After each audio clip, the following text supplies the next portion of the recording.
빅터가 6살 때였다. 어느 날 아버지는 그를 데리고 보건소 아동상담센터를 찾았다. 상담사는 테이블에 여러 장의 그림 카드를 펼쳐놓았다. 카드에는 오리나 자동차 같은 단순한 그림도 있고 각자 팔짱을 낀 채 등지고 있는 남녀 같은 아리송한 그림도 있었다. 빅터는 카드를 보며 오랫동안 상담사의 질문에 대답해야 했다. 알파벳을 암송하고 몇 곡의 노래도 불렀다. 테스트가 끝나자 상담사는 서류에 무언가 체크하더니 곁에서 지켜보던 아버지를 향해 말했다. 테스트 결과 대개 아드님은 또래 아이들보다 인지력이 떨어집니다. 또한 언어장애도 의심됩니다. 그리고 또 상담사는 빅터와 눈이 마주치자 하던 말을 멈추고 턱으로 문을 가리켰다. 넌 밖에서 기다리고 있겠니? 상담사의 말에 빅터는 아버지를 올려다봤다. 아버지의 얼굴은 어린 그의 눈에도 확연히 느껴질 만큼 흑빛으로 변해 있었다. 빅터는 숨소리도 내지 않고 의자에서 일어나 조용히 문을 열고 나갔다. 대기실 선반에는 여러 가지 장난감들이 놓여 있었다. 그중 빅터를 사로잡은 건 알록달록한 정육면체 모양의 큐브였다. 빅터는 마법에 걸린 듯 큐브를 잡았다. 힘을 주자 신기하게도 각 면들이 돌아갔다. 얼떨떨한 기분도 잠시 이내 작은 손으로 큐브를 이리저리 돌리기 시작했다. 그렇게 10분 정도 흘렀을 때 불투명 유리창 위로 상담실 안에 두 그림자가 일어서는 모습이 보였다. 빅터는 갑자기 두려움을 느꼈다. 아버지는 늘 남의 물건을 함부로 만지지 말고 빌린 물건을 돌려줄 때는 원래 그대로 주어야 한다고 말했었다. 빅터는 쫓기는 사람처럼 더 빨리 큐브를 돌렸다. 어느새 문을 열고 나온 아버지와 상담사는 그 모습을 지켜보고 있었다. 상담사는 흥미롭다는 듯 계속하라고 손짓했다. 아버지도 덩달아 앞마당 땅바닥에서 석유가 나오길 기다리는 사람처럼 아들을 뚫어지게 쳐다봤다. 빅터는 진땀을 흘리며 큐브를 맞춰 나갔다. 이제 거의 다... 하지만 한참이 지나도 빅터의 손놀림은 멈추지 않았다. 지켜보던 상담사는 기다리기 지쳤는지 매니큐어가 칠해진 손으로 큐브를 빼앗아 들었다. 큐브는 단 한 면도 맞춰지지 않았다. 상담사는 고개를 절레절레 흔들고는 선반위 장난감 사이에 큐브를 다시 던져놓았다. 그리고 인사도 없이 방으로 들어갔다. 아버지의 얼굴은 상담실에서보다 더 어두워졌다. 아동상담센터를 나온 아버지는 주차장에 세우던 차에 오르지 않고 길가의 공원으로 들어섰다. 그리고는 아무 말 없이 그저 걷기만 했다. 나뭇잎 사이로 햇살이 환하게 부서지고 있었다. 하지만 아버지를 뒤따라 걷는 빅터의 마음은 어두웠다. 허락도 없이 큐브를 만진 것 때문에 아무 말씀 안 하시는 걸까? 죄송해요. 뭐가 말이냐? 아까 상자처럼 생긴 큐브 말이구나. 뭐 괜찮다. 그런 거 못해도 사는데 아무 지장 없으니까. 그게 아니라 허락 없이... 빅터야. 아버지한테는 빅터의 말이 귀에 들어오지 않는 모양이었다. 아버지는 무언가 결심을 한 듯 숨을 크게 들이마시더니 한쪽 무릎을 꿇어 빅터와 눈높이를 맞추면서 말했다. 저런 멍청한 여자 말은 귀담아 들을 필요가 없다. 누가 뭐래도 너는 이 세상에서 제일 똑똑한 아이다. 마음만 먹으면 무엇이든 할 수 있어. 알았지? 아버지는 화를 내지도 않았고 야단을 치지도 않았다.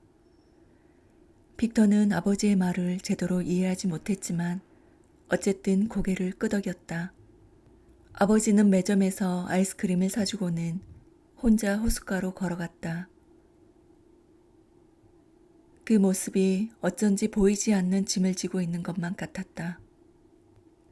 빅터는 아버지가 아직 화가 안 풀린 것이라 생각했다.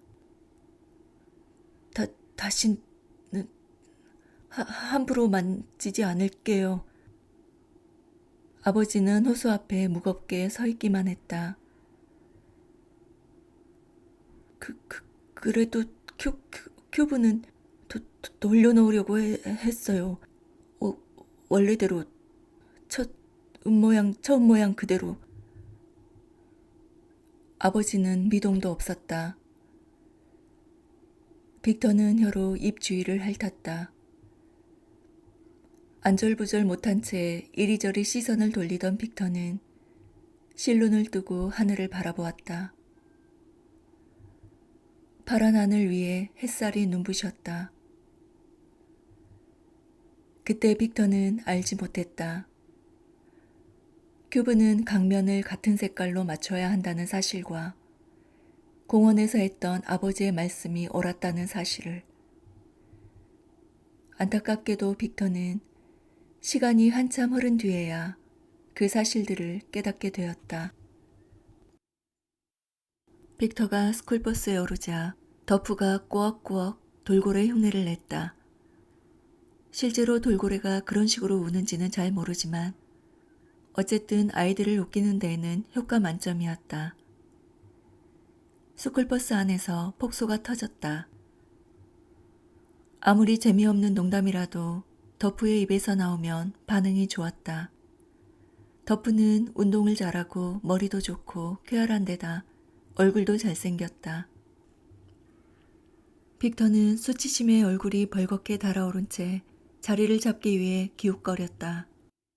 창가 자리에 앉아있던 아이들은 빅터가 다가오자 은근슬쩍 빈 옆자리에 가방을 올려놓거나 아예 노골적으로 다리를 올려놨다. 빨리 앉지 않고 뭐 하는 거야? 너 때문에 출발을 못하잖아. 앉지도 서지도 못한 채 어물대는 빅터를 향해 버스기사가 소리쳤다. 빅터는 무거운 발걸음을 떼며 통로를 걸어갔다. 그리고 버스 뒤편에서 가방이 놓여있지 않은 빈자리를 하나 발견했다. 빅터는 옆자리의 주인을 힐끔 쳐다봤다. 기다란 갈색 머리카락을 말총처럼 묶은 로라가 조용히 창밖을 응시하고 있었다. 앉아야 하나 말아야 하나 망설이는 사이 버스가 출발해 빅터는 얼떨결에 자리에 엉덩이를 붙이게 되었다. 하지만 로라는 그때까지도 눈길 한번 주지 않고 창밖만 바라보고 있었다. 무언가 곰곰이 생각하는 것 같기도 하고 명상에 잠긴 것 같기도 했다. 슬금슬금 겹눈질을 하던 빅터의 눈이 어느새 로라에게 바뀌었다. 콧잔등의 주근깨가 귀여웠다.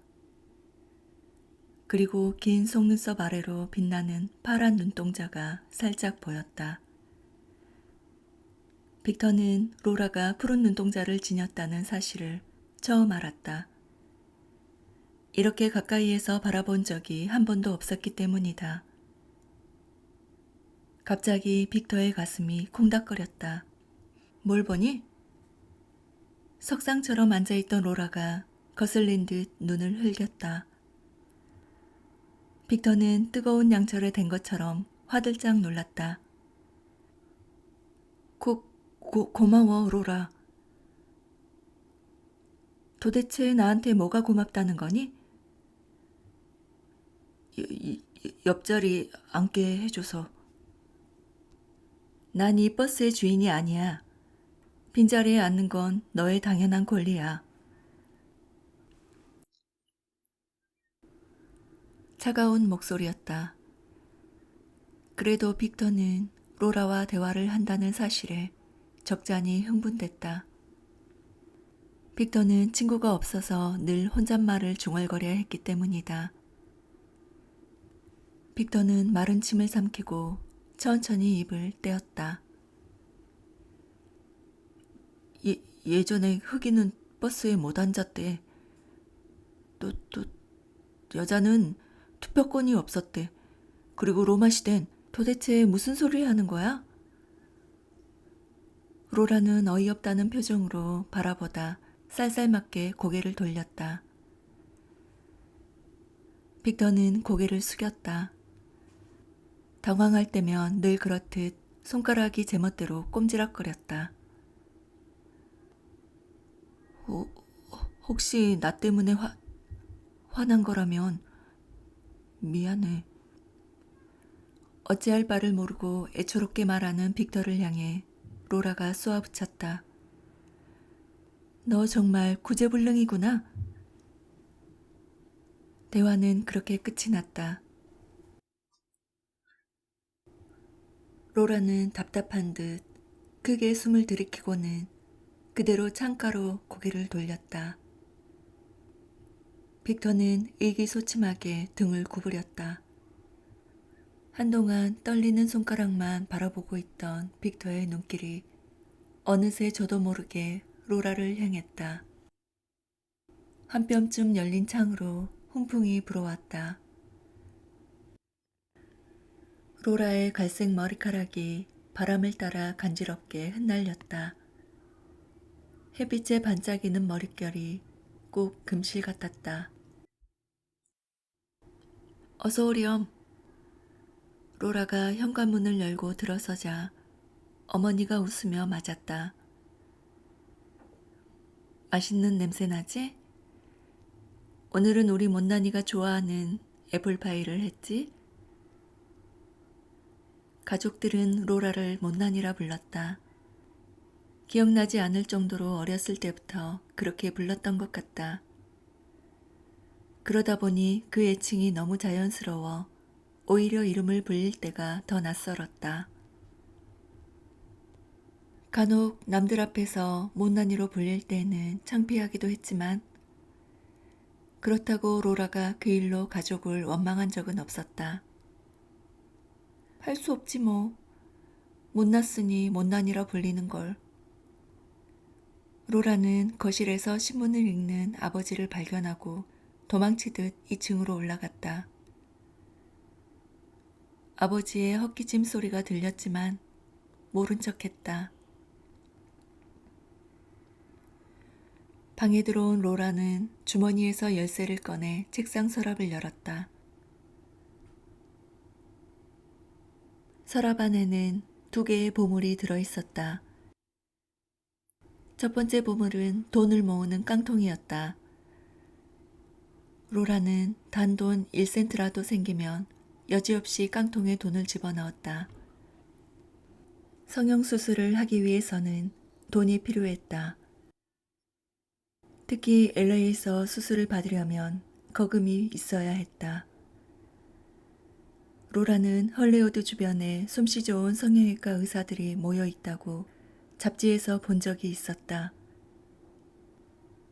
이 깡통이 가득 차면 못난이 인생도 안녕이야. 그때 문이 열렸다. 야, 못난이. 프랑켄슈타인한테 연애 편지 쓰냐? 동생 톰이었다. 로라는 노트를 덮고 신경질적으로 소리쳤다. 당장 못 나가? 누군 오고 싶어서 온 줄 알아. 못나나, 밥 먹으러 내려오라잖아. 로라는 인상을 쓰고 노트에 동생에 대한 불만을 썼다. 노트에는 집을 나가야 하는 이유가 매일 하나씩 늘어났다. 내 식구가 식탁에 둘러앉자 토미는 망원경으로 신대륙을 처음 발견한 항해사처럼 말했다. 아빠, 못난이가 소설을 쓴대요. 아버지는 빵을 뜯던 손을 멈추며 로라를 바라봤다. 소설이 아니라 그냥 글이에요. 로라는 고개를 숙인 채 변명 아닌 변명을 했다. 나중에 작가가 될 거래요. 지난번에 나한테 그랬어요. 눈치 없이 또 토미가 끼어들었다. 작가는 아무나 되는 건 줄 아냐? 로라는 입을 꾹 다문 채 샐러드를 씹었다. 아일랜드 소스를 뿌린 샐러드였지만 쓴맛이 났다. 꿈은 꿀 수 있는 거잖아요. 그리고 노력하다 보면 될성 부른 나무는 떡잎부터 알아보는 법이다. 그 흔한 글짓기상 한번 못 받은 주제에 꿈속에서 헤매지 말고 앞에 놓인 일이나 제대로 해봐.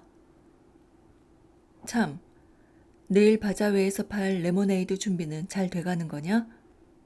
하참. 로라는 정신이 번쩍 들었다. 하마터면 까맣게 잊은 채 행사를 망칠 뻔했다. 로라는 포크를 접시에 놓고 조용히 자리에서 일어나며 말했다. 레몬 사올게요.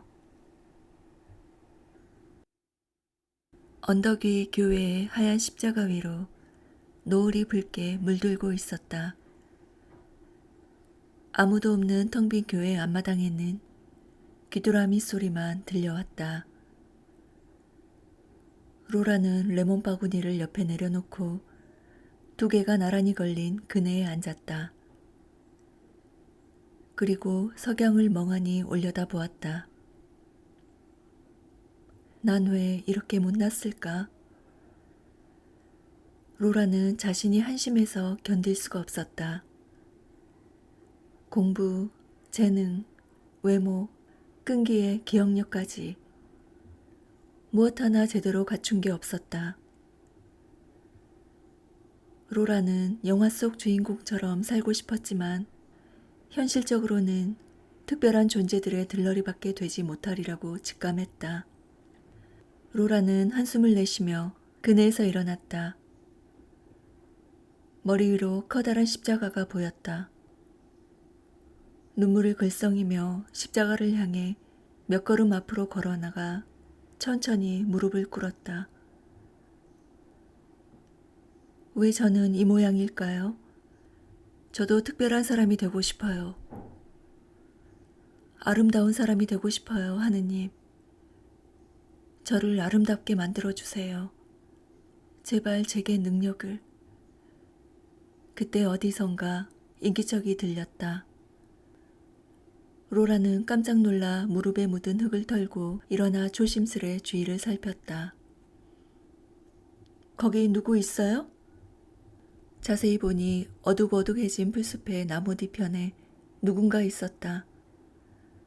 숨어있던 그림자가 나올까 말까 망설이더니 불쑥 튀어나왔다. 다름 아닌 빅터였다. 너 거기에서 숨어서 뭐 하는 거니? 로라의 날카로운 목소리에 빅터는 머뭇머뭇 다가오며 말했다.